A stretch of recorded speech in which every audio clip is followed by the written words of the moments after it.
Assalamualaikum warahmatullahi wabarakatuh.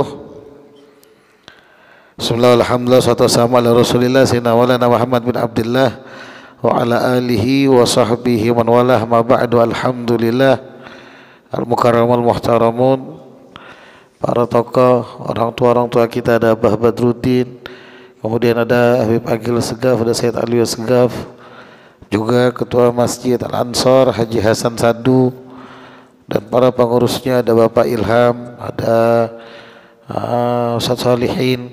Ustadz Zaini nggak ada ya. Kita mohon kepada Allah mudah-mudahan beliau-beliau semua dipanjangkan usianya dalam sehat walafiat.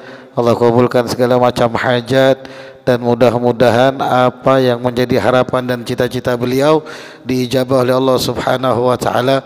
Amin ya rabbal alamin. Begitu juga yang saya hormati para hadirin, para hadirat, baik yang ada di tempat malam hari di Masjid Jami Al-Ansor ataupun yang menonton di rumah. Mudah-mudahan Allah Subhanahu wa taala ampunkan dosa kita, Allah angkat derajat kita, Allah kabulkan hajat kita. Yang sakit di antara kita diberikan sehat walafiat, yang punya utang piutang segera dilunaskan oleh Allah. Allah perbaiki keadaan zahir dan batin kita, dan mudah-mudahan untuk semua yang membantu jalannya majlis Rasulullah SAW Kota Balikpapan, juga majlis-majlis lain yang di Kota Balikpapan, mudah-mudahan Allah kayakan kita semua dengan harta yang melimpah ruah, yang barokah, yang manfaat, yang tidak susah, tidak sulit mendapatkannya, tidak pusing menghabiskannya, serta tidak dihisab di hari kiamat.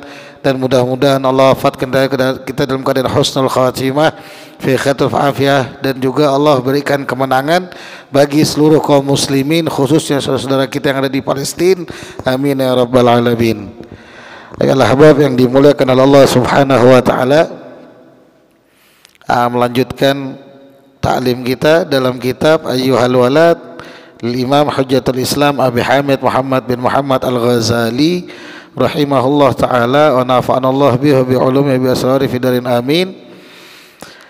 Ila an qala wa rawi'hum wa hadhirhum amma yastakbiruna minal makhawif. Naam. Alhamdulillah, kita sudah sama-sama zikir, sama-sama sholawat. Sekarang kita sama-sama ta'lim, belajar, sama-sama niat mengambil manfaat dari apa yang disampaikan oleh Imam Ghazali dalam kitab beliau. Yang terakhir, beliau menasihati kita saat kita menjadi seorang da'i, baik seperti kami, Ustaz Mundir, ataupun seperti antum semua yang mungkin terlibat dari sesi sound systemnya, terlibat dari sesi multimedianya, terlibat sebagai hadirinnya. Jangan salah, antum sekalian ini sebagai da'inya Nabi Muhammad.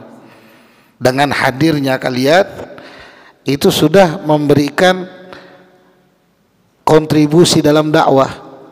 Artinya dari sekian banyak umat Nabi Muhammad, ada umat-umat yang menjawab panggilan Nabi Muhammad, yaitu antum hadir. Dan nanti kehadiran tadi menjadi sebab untuk kehadiran orang-orang lain yang lebih besar lagi. Contoh kayak saudara-saudara kita di Palestina, seandainya kata nggak ada seperti Hamas, Jihad, dan Fatah, atau yang lain-lainnya, mana kita tahu ada perjuangan?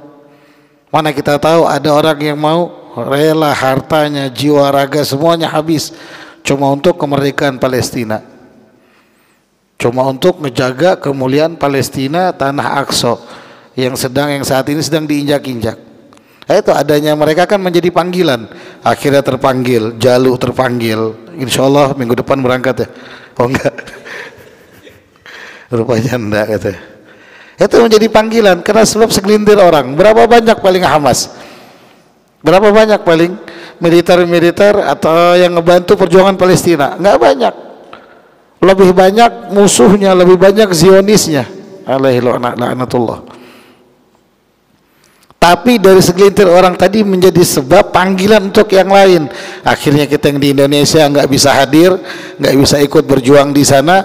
Paling tidak harta kita sumbangkan untuk mereka. Kita bantu mereka dengan cara men-share apa yang terjadi di sana. Karena dunia lagi tutup mata, media-media lagi ditutup semuanya. Posting sedikit di take down, alergi sekali mereka. Dan kita juga bisa bantu dengan doa. Nah, itu karena segelintir orang tadi terpanggil yang lainnya. Maka jangan berkecil hati, kalian pun yang hadir dari majelis ke majelis, dari majelis ke majelis, menemani setia sambil belajar, itu niatkan juga untuk dakwahnya Nabi Muhammad. Insya Allah nanti menjadi sebab hidayah bagi saudara-saudara kita yang lainnya, sehingga mereka-mereka yang punya kontribusi dalam dunia dakwah. Maka Imam Ghazali sudah ngasih tahu nasihat untuk kita semua, biasakan ngajak orang itu dari maksiat menuju taat, dari yang tadinya tamak menjadi zuhud, dari yang tadinya pelit menjadi dermawan, yang dari tadinya tertipu dengan urusan dunia menjadi orang yang bertakwa, lebih perhatian kepada akhiratnya, lebih mencintai akhiratnya, tidak tertarik dengan dunia. Ini kontribusi dalam dakwah, dan itu yang kita tunjukkan. Dari sekian banyak manusia yang ada, yang tadinya bekerja, mungkin dia kerja dari jam 8 sampai jam 5 sore. Kita pun sebagian besar dari kita ada yang bekerja tapi menyempatkan waktunya. Ini kan menunjukkan kalian punya kontribusi. Kalau kita nggak ngajak orang seperti itu, maka orang nggak bakal tertarik. Harus dari kita aja. Jangan sampai kita bilang nggak apa-apa, kamu nggak usah hadir majlis, nggak apa-apa, nggak usah belajar, nggak apa-apa. Kan kalau bodoh itu nggak dihisap. Allah mengampunkan kesalahan karena bijahalah, karena kebodohan, gitu ya. Masalahnya sekarang ini kebodohan tidak seperti kebodohan yang dimaksud di Al-Quran. Kebodohan yang dimaksud di Al-Quran ini kalau susah untuk mendapatkan ilmu, susah ngakses ilmu, susah untuk hadir ke majelis ilmu. Seumpama majelis atau orang alim di Balikpapan ini cuma satu, rumahnya seumpama di Gunung Tembak, jauh. Nah itu baru nggak apa-apa kita jadi jahalah, bodoh, karena tidak semua dari kita bisa ngakses sampai ke Gunung Tembak. Tapi sekarang majelis tersebar di mana-mana, majelis ada di mana-mana, tinggal mereka mau hadir, tinggal pilih malamnya ada. Dari malam Senin sampai malam Senin kembali ada. Jadi nggak ada lagi udzur jahalah. Oh beb, saya bodoh, berarti Allah nggak bakal ngadab saya. Tidak, justru kamu bakal diadab double-double. Loh kenapa? Majelis di mana-mana, towaknya dipasang di mana-mana, media sosialnya di mana-mana, ada, semuanya ada. Kamunya yang tutup mata, bukan kamu yang bodoh. Kamunya memang nggak mau tahu. Nah ini berbahaya. Nah begitu juga dalam dakwah. Jangan sampai kita ngatakan kepada orang nggak apa-apa, nggak apa-apa. Ya mungkin di awal-awal sebagai tarafuk, berlemah lembut sama mereka, betul. Makanya sering saya katakan, kalau teman-teman yang mungkin ikut di MR ini baru setahun, yang sebagai kru mungkin ngerasa capek. Ada beberapa kru baru kemarin saya lihat. Siapa yang temannya Rizky ya? Mungkin dia ngelihat kok begini ya, agak capek, membosankan, menjenuhkan. Atau yang perempuan-perempuan juga. Untuk setahun pertama malas-malesan dalam ibadah sekalipun nggak jadi masalah. Nahnu natarafuk bihim, kami lemah lembut sama mereka. Tapi untuk yang kelas kayak Andre, Jalu, siapa lagi, Bang Ali, Bang Dani, Rizky, Agil, Bang Mahbub, kalau males-males keluar tanduknya kita. Nggak boleh, sudah bukan waktunya lagi. Kenapa nggak hadir? Anu beb, capek beb. Oh ya sudah, nggak apa-apa. Ini untuk yang baru. Kalau kayak Andre, kenapa Andre nggak hadir? Anu beb, capek beb, seharian kerja. Terus ente kirana seharian ngepet. Ini kalau itu berbeda. Maksudnya mereka yang baru nggak apa-apa kita tarafuk bihim, kita lemah lembut sama mereka. Mungkin kiasakan bahwa teman-teman yang baru ikut majelis nggak apa-apa tarafuk. Tapi beda sama misalkan saya kan jalan sama Hamdan. Kenapa Kak Hamdan? Capek. Silahkan maki-maki, waktu dan tempat dipersilahkan. Ada Hamdannya? Nggak ada ya? Ya Allah, jadi gibah. Nggak apa-apa lah, insya Allah Hamdannya ridho. Paham ya bedanya? Nah begitu caranya dakwah yang diajarkan Imam Ghazali. Karena manusia ini pada umumnya mereka selama ini banyak tergelincir dengan akhlak-akhlak yang tidak baik, kebiasaan-kebiasaan yang tidak baik. Apalagi 2023 seperti saat ini, orang sholat 5 waktu, pemuda sholat 5 waktu di masjid kayak Jalu ini sangat langka. Ibaratnya brontosaurus yang hampir punah. Jadi kalau ada yang mau ngambil mantu silahkan, barang langka. Siapa tahu promosi ini sholat 5 waktu yang di masjid harus. Orang sekarang anggap sholat itu sekedar kegiatan ibadah yang dilakukan suka-suka. Dan kebanyakan dai sudah punya tempat masing-masing, sudah bertahun-tahun yang hadir sama, tapi mereka mengabaikan urusan sholat. Gak apa-apa, yang penting apa? Kamu nyumbang terus gak apa-apa. Lihatin aja. Apalagi kalau yang, maaf, misalkan kayak Al-Ansor ini, sekitarnya banyak orang-orang kaya. Maaf, ini bukan sindiran, ini contoh perumpamaan. Banyak orang-orang kaya yang mereka mungkin selama ini sholatnya males-malesan, mungkin mereka begini, nggak diajak, bukan ditahdir, itu bukan dimaki-maki, tidak diperingatkan bahayanya orang yang meninggalkan sholat. Selama uang yang ngalir, ya sudah Bib, nggak apa-apa Bib, nanti kita nggak punya donatur lain, nanti susah cari donatur, nanti begini. Yang penting selama ini masih ada Bib. Wah, ini bahaya dai-dai yang begini. Kata Imam Ghazali, rawi'hum, takut-takuti mereka. Kamu hidup sudah 60 tahun, sholat jarang, sedekah pas-pasan. Apa yang kamu kerjakan untuk agama selama ini? Apa tabunganmu? Apa yang kamu siapkan untuk akhiratmu? Rawi'hum, takut-takutin. Apalagi untuk orang-orang yang selama ini punya pikiran, oh dunia dan akhirat kita harus seimbang Habib. Saya nggak bisa kayak Habib yang urusannya majelis terus ngaji terus, di kantor aja ngaji, di mana-mana ngaji. Nanti orang tanya urusan akhirat, oh saya nggak bisa Habib, saya harus seimbang. Seimbang yang mana? Seimbang yang mana? Kan sering saya katakan, kamu beli baju bisa sampai jutaan, beli gamis 400-500 ribu, sedekah kamu bisa nggak segitu? Beli handphone sampai jutaan, bisa nggak sedekah jutaan? Beli cincin, beli motor, beli ini, beli itu. Untuk urusan perut, makan yang ke pop stick, belum nanti ke daging wagyu A1 kah? Itu mahal. Tapi berapa kamu kasih untuk masjid? 2.000 aja nggak apa-apa Bib, kan yang penting ikhlas. Seimbang yang mana? Jadi jangan sampai kita salah dalam memahami keseimbangan dalam agama. Beli baju banyak, baju buat jalan, baju majlisnya itu aja. Pecinya sudah lusuh, sudah kuning-kuning. Maaf saya nggak nyindir, kalau ada yang kuning ya mohon maaf, tolong dicuci. Tapi kalau punya topi dari harga 2,5, 3,5, 4,5, sejuta, oh ini anu Bib, punya NYK kah, FCK kah, BNGST, tidak tahu sudah, macam-macam tulisannya. Ada yang dilengkungkan, ada yang begini, ada yang wow harganya masya Allah fantastis. Peci kamu untuk sholat mana? Nggak bawa Bib. Baju buat sholat itu aja nggak punya Bib, kan yang penting ketutup aurat. Nah ini harus ditakut-takutin, sesekali takut-takutin. Berarti kamu belum seimbang, kamu masih lebih terhadap urusan dunia. Rawi'hum, takutin, hadirhum, ingatkan mereka amma yastaqbiluna minal makhawif, karena yang bakal mereka temukan ini lebih menakutkan lagi. Artinya yang kita sampaikan sekarang, ayo kamu capek di dunia enggak apa-apa, tidur cuma 2 jam sehari, tidur 3 jam sehari enggak apa-apa. Karena nanti kamu kalau enggak dari sekarang kamu biasa capek untuk beramal, nanti di akhirat lebih capek, lebih menakutkan, lebih mengkhawatirkan. Ditampar jalur sekarang sakit, tapi nanti disentil sama Zabaniyah meleleh. Belum ditampar, baru disentil sama Zabaniyah, baru disentil sama malaikat Malik, baru ditiup, gua ulawak, jatuh tuh guling-guling, neraka, masuk ke jahanam, masuk lagi ke dalam lubangnya. Oh rupanya orang munafik. Alhamdulillah. Orang munafik itu lebih keras siksaannya daripada orang-orang kafir.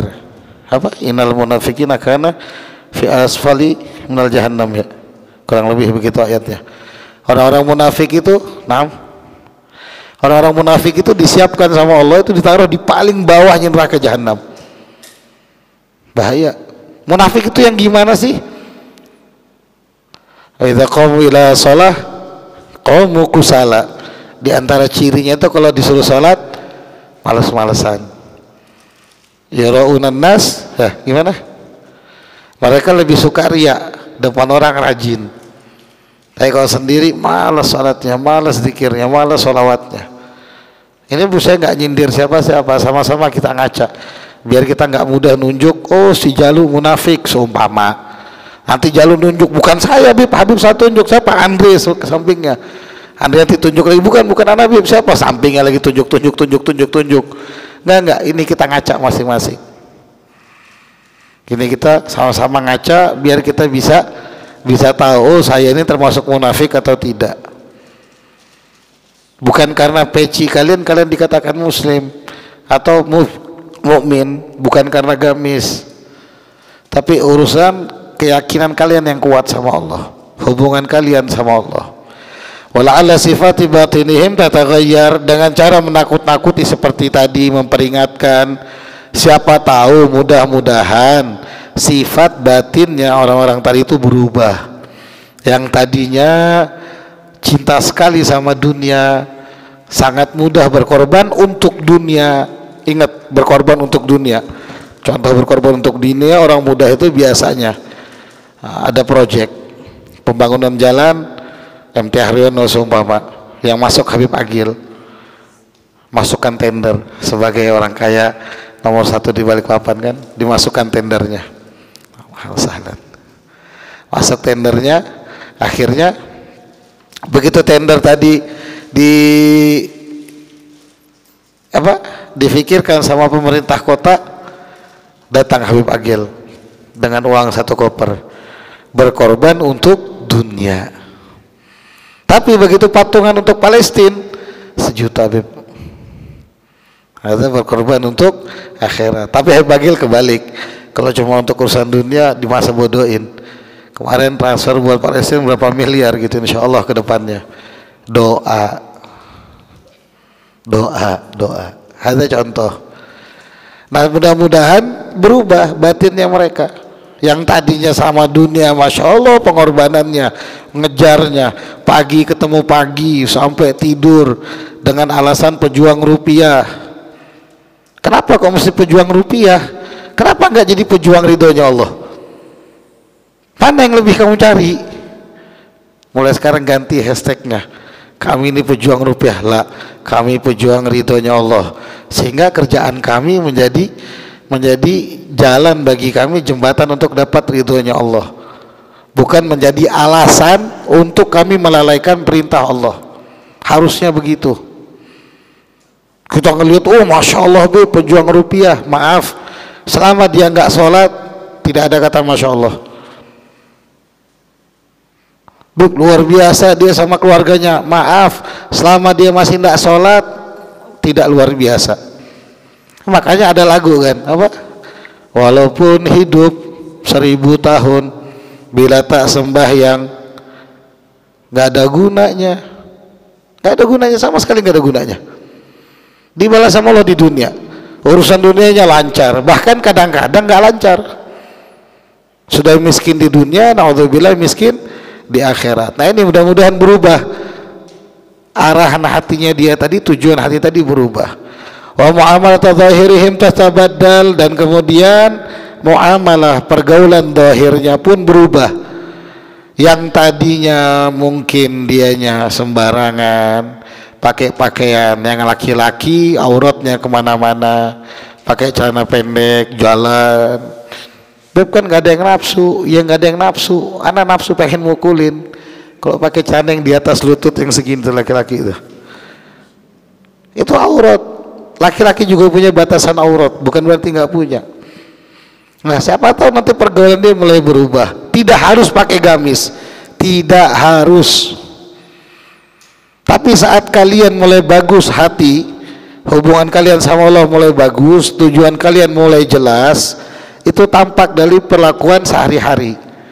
Sama kawan tanpa perlu dia buat puisi, ikan lele, ikan sepat, adakah 100, tanpa perlu dia buat begitu. Kenapa kamu belum makan ya? Ini 100 nah. Itu tanda bersihnya hati.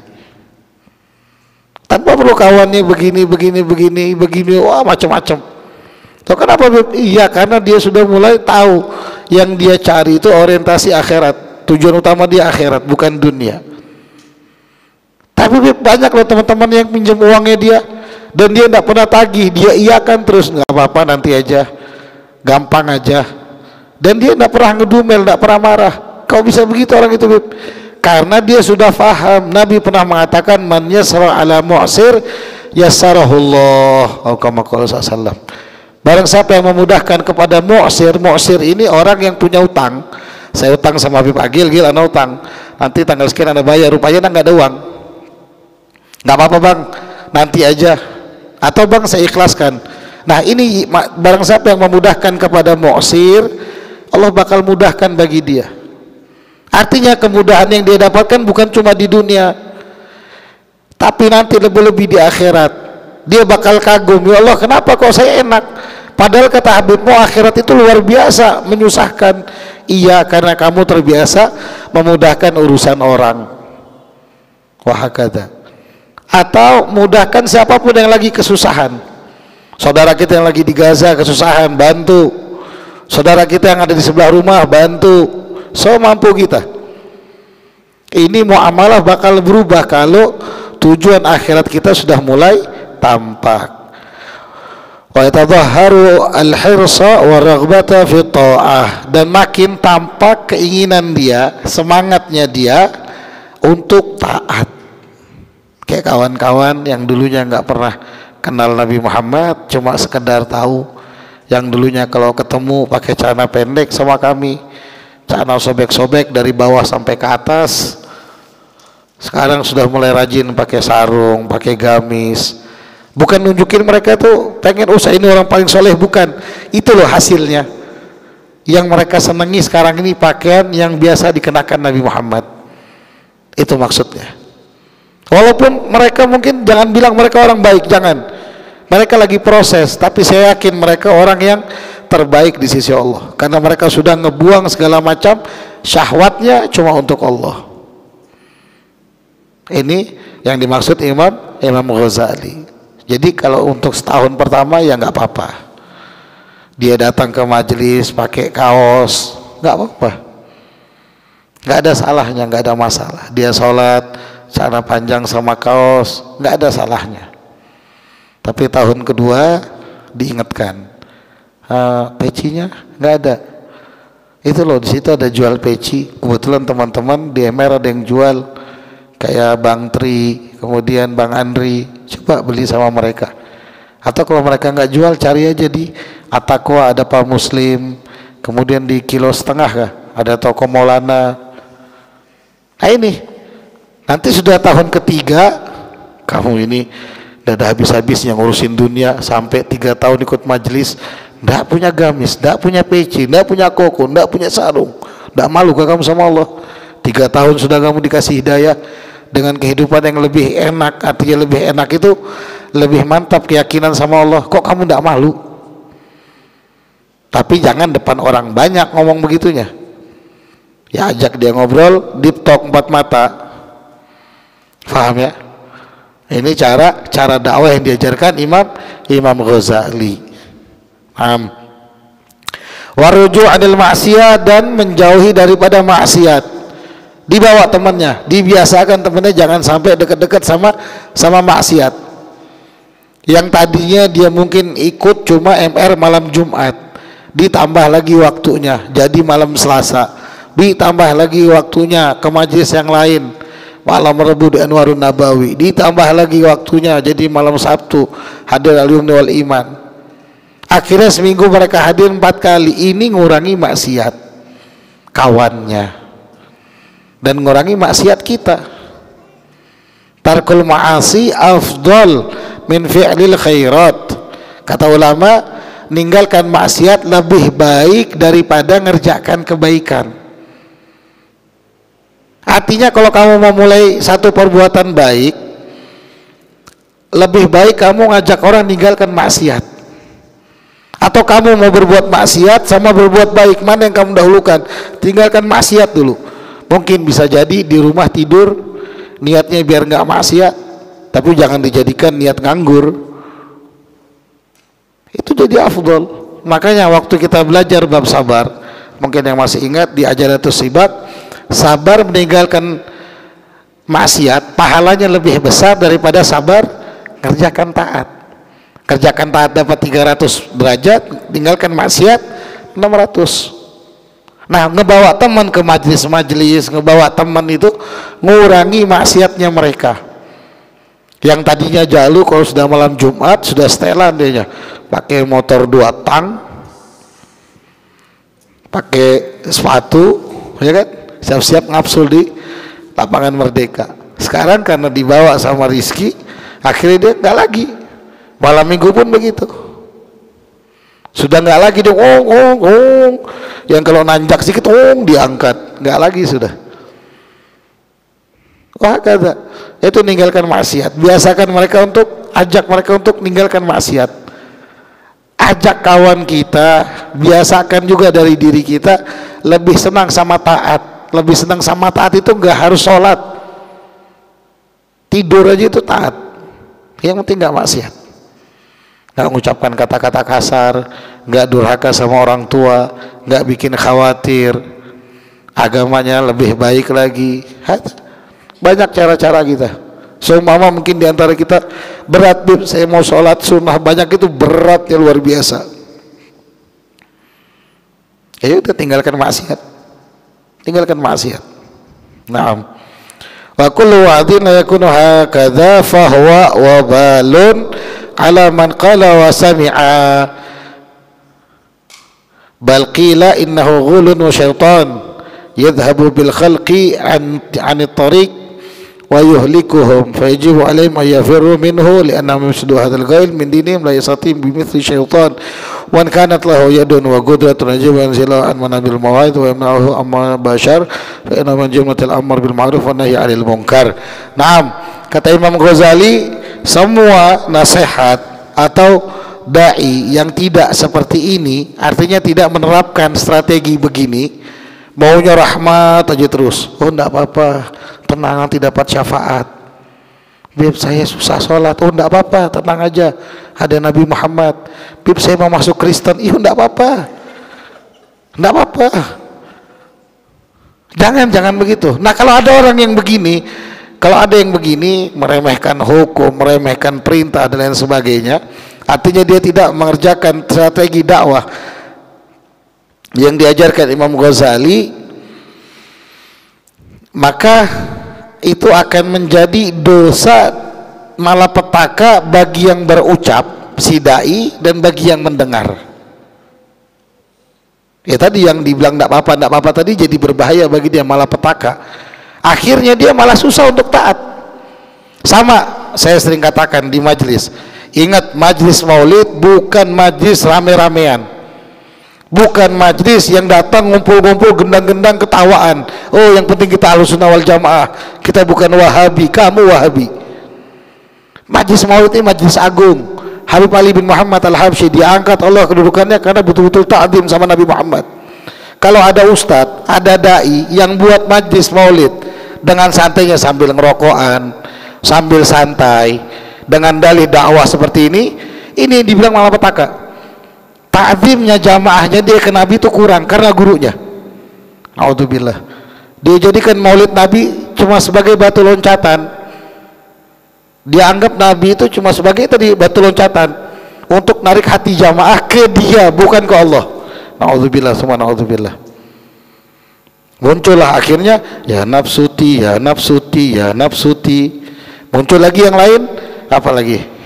Gosita yang bikin sakit kepala didengar. Yang akhirnya saat harus yang mendengar nama Nabi Muhammad itu hati penuh dengan rasa ta'zim, rasa asyik, rasa cinta, rasa mahabbah. Ini enggak. Yang ada, oh musiknya enak, oh yang main ini enak ini.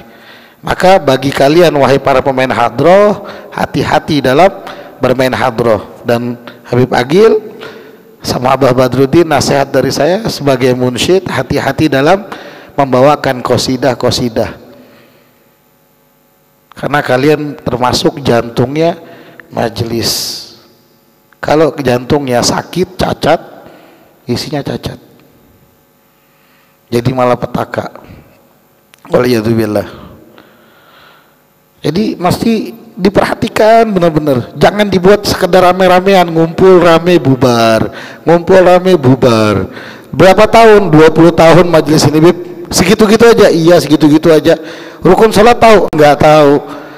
Rukun wudu tahu? Enggak tahu. Ini merosot. Ini merosot. Makanya orang nggak tertarik sama maulid karena nggak ngejadikan apa-apa, karena nggak ngebuat orang yang ada di dalamnya itu terdidik. Cuma sekedar rame-ramean, pulang keluar rokokan, begadangan, sholat subuh berjamaah ditinggalkan, bukan berjamaah sholatnya, berjamaah ninggalkannya. Nggak apa-apa, kalian capek, nggak apa-apa, nggak apa-apa, istirahat aja, nggak apa-apa, jangan sholat dulu, nggak apa-apa. Wah, kentut orang ini. Akhirnya kan keluar juga, untung nggak jorok. Nah, yang seperti ini menjadi malapetaka bagi yang mendengar dan bagi yang menyampaikan. Bahkan ada yang mengatakan itu termasuk setan yang sesat menyesatkan. Setan aja kalah daripada dia. Setan itu masih mau nyembah Allah. Setan itu masih mau sujud sama Allah. Setan itu iblis itu loh. Iblis itu kan setannya setan. Setiap jengkal di langit dan di bumi ini habis dipakai sujud sama iblis. Lah dia apa? Kalau orang nggak diajak sujud sama Allah, kalau orang nggak diajak ta'zim sama Allah, kalau orang nggak diajak menghormati Allah, ngagungkan Allah, dia apa namanya? Lebih parah kan? Innahu ghul. Ada yang mengatakan dia ghul wa syaitan, artinya sesat menyesatkan. Maka dia akan ngebawa orang keluar dari jalur yang dibawa oleh Nabi Muhammad. Dia bakal menghancurkan kehidupan akhiratnya orang. Dia bakal ngerusak hubungan manusia sama Tuhannya. Wa'iyadzubillah. Maka wajib bagi manusia untuk lari dari setan seperti ini. Jangan tunggu dajjal, jangan tunggu dajjal. Kalau ada dai yang nyepelekan urusan sholat dengan dalih ma'rifat dan sebagainya, maka dia lebih parah daripada iblis. Iblis itu cuma nolak sujud sama Nabi Adam, tapi tidak pernah nolak sujud sama Allah. Ini kalau ada dai yang tadi meremehkan, kalau ada dai yang anggap enteng, kalau ada dai yang merendahkan urusan sujud sama Allah, dia lebih parah dari iblis. Karena apa yang dia ucapkan itu merusak dari agamanya. Setan sendiri tidak mampu seperti itu. Artinya setan aja masih sujud, dia aja tidak mau sujud. Setan saja dikatakan itu masih ada penyesalan saat dia saat dia diusir dari surga sama Allah. Sampai setan minta tolong, sampaikan sama Allah, masih mohon sama Allah, andirni ila yaumi yub'atsun, tangguhkan saya ya Allah, jangan langsung hukum saya. Padahal kalau setan bilang ighfirli, ampunkan saya ya Allah, dijabah sama Allah. Andirni, kata dia, tangguhkan saya sampai mereka semua nanti dibangkitkan, saya mau goda mereka. Ya, ini salahnya setan. Tapi sebenarnya dia ada penyesalan. Ada riwayat mengatakan setan pernah minta sama Nabi Musa, kalau tidak satu Nabi Ibrahim, kepada salah satu nabi, saya lupa pastinya, tolong minta ampunkan sama Allah, karena tahu Allah tuh wajibul wujud yang wajib kita sembah. Nggak ada tandi nanti, nggak ada tapi-tapian. Harusnya kita nyibukkan diri sama Allah, bukan sama yang lain. Makanya saya selalu katakan, jadikan pekerjaan itu sebagai jembatan untuk menuju ridhonya Allah. Jangan kebalik, jangan jadikan ibadah itu jembatan untuk dunia. Jangan dirusak. Ibadah sebagai jembatan untuk dunia itu gimana? Semuanya dihitung sama dunia. Oh, kalau saya sholat nanti saya dapat uang, kira-kira ya Allah jadi begini. Oh ya sudah, saya sholat dulu. Wah, ini kalau saya tidak sholat ini tidak bisa rapat, ini tanda tangannya susah. Wah, nanti susah, maaf orderannya dan lain sebagainya. Oh, kebalik, hancur semua. Ini gara-gara siapa? Gara-gara salah mendapatkan pembimbing. Waliyadzubillah.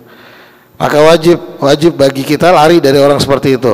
Dan barang siapa yang punya kemampuan, punya kekuatan, wajib menurunkan orang-orang yang seperti ini dari mimbar-mimbar Allah, dan melarangnya dari apa yang dia sampaikan. Sebab menurunkan orang-orang seperti tadi itu termasuk daripada bagian amar ma'ruf nahi mungkar. Makanya jangan main-main urusan dakwah ini, nggak boleh main-main. Mau masuk sekalian, mau di luar sekalian. Artinya kamu mau jadi sebagai kru, jadi sekalian. Jangan setengah-setengah, capek ya, nggak bisa, aduh nggak kuat aku, baru aja pulang kerja pergi lagi. Jangan, mending kamu jadi jamaah, karena yang kalian dapatkan lebih besar dari yang didapatkan jamaah. Para dai, siapapun pokoknya berkecimpung dalam dunia dakwah ini, jangan setengah-setengah. Jangan setengah-setengah. Yang kalian dapatkan lebih besar dari yang kalian bayangkan. Kalau kita cuma kebayang misalkan uang 1 miliar, maka yang kalian dapatkan sebetulnya 1 triliun. Jadi kalau mau masuk sekalian, kalau tidak mau cuma sekedar menjadi mustami', silahkan jadi jamaah. Tapi konsekuensinya pun berat. Makanya selalu perbaiki diri sendiri. Ayolah bab yang dimuliakan Allah Subhanahu wa taala. Ada waktu sedikit lagi, kita minta Ustaz Mundir dan insyaallah apa yang kalian harapkan dari dakwah ini, kalau untuk Allah pasti gobul, nggak jadi kesulah. Tapi kalau kalian cuma mengharapkan urusan dunia, bagus tinggalkan, nggak jadi kesulah. Iklan, paham ya? Belum bisa difahami. Dan jangan sampai kalah sama gangguan syaitan dan nafsu. Ini saya tambah lagi sedikit, karena nggak jadi. Jangan sampai kalah sama godaan syaitan dan hawa nafsu. Kadang-kadang syaitan tuh ngebisikin, Andre, kamu kan baru pulang kerja, gak ada salahnya kamu tuh istirahat dulu, masih ada hari esok. Nabi juga kan nyuruh istirahat, beneran ini dibawa-bawa nama Nabi Muhammad. Allah sendiri kan nyuruh kita begini, jangan melampaui batas, istirahat aja nggak apa-apa. Itu biasanya godaan bagi orang yang berkecimpung di dunia dakwah. Ya karena si bungul tadi mungkin, iya juga ya, udahlah tidurlah. Tapi kalau kita punya keinginan yang kuat pengen sama Nabi Muhammad, itu bakal disingkirkan. Enggak, Nabi aja lebih mulia dari saya, lebih agung dari saya, lebih hebat dari saya, lebih dicinta dan pasti dicinta oleh Allah. Kalau kita kan nggak ada yang pasti, bisa jadi kita orang yang dibenci. Kita cuma mengharap mudah-mudahan Allah ridho sama kita. Karena nggak ada kepastian tadi, saya harus berusaha ngikuti Nabi Muhammad. Itu cara menangkal godaan-godaannya. Itu cara kita nangkal godaan-godaan syaitannya. Jadi jangan patah semangat. Oh Bub, saya nggak mau jadi kru, tapi saya pengen ikut jadi dai juga boleh. Boleh. Apa bahasa kita tuh militan. Misalkan kayak sekan sambil di kantor, mungkin dia setel MR atau diajak kawan-kawannya, silahkan, nggak ada salahnya. Nggak ada salahnya. Dan jangan pernah bosan untuk mengajak. Jangan bosan untuk ngajak orang. Walaupun yang diajak ini bosan, kamu jangan bosan. Bosan itu satu rem untuk menghentikan jalan langkah kamu menuju ridhonya Allah. Kayak sekarang ini, kita taklim setiap malam Jumat. Kadang-kadang ada rasa bosan datang. Tapi kalau kita turutin, sudah sekali kita tinggalkan. Minggu depan lagi, udah 3 lagi, kita capek masih 2 kali, 3 kali. Nah akhirnya majelis jadi rame-ramean. Nah, itu rasa bosan. hilang rasa ta'zimnya semua. Makanya di MR ini walaupun ngantuk-ngantuk ditunjukin, kami tidak boleh bosan, kami tidak boleh mundur. Sering saya katakan, daripada kalian tidur di rumah, enak tidur di majelis. Tidur di majelis dapat pahala, tidur majelis dapat ridho, tidur di majelis dapat kemuliaan, tidur di majelis dapat ampunan, tidur di majelis dimintakan ampun sama batu-batu, sama ikan-ikan yang ada di laut, kata Nabi SAW. Enak tidur doang di majelis. Ini yang kami tunjukkan. Oke, kadang-kadang saya suka ngantuk-ngantuk. Ya semuanya. Bahkan kawan-kawan yang lain pun kadang asal pegang kamera pun ngantuk-ngantuk. Semuanya. Kalau capek sama kok. Tapi kami berusaha untuk menghilangkan rasa bosan tadi. Nah, jadi yang militan-militan gesekan, kemudian kayak kawan-kawan yang lainnya, itu jangan pernah ngerasa bosan ngajak orang. Ayo semangatkan diri kalian, semangatkan. Karena harapan saya paling besar itu apa? Saya katakan nanti waktu berjumpa sama Nabi Muhammad, Nabi buka tangannya begini, ahlan sahlan, selamat datang. Ya Allah, semuanya terbayarkan lunas. Kurangnya kita tidur di dunia, kurangnya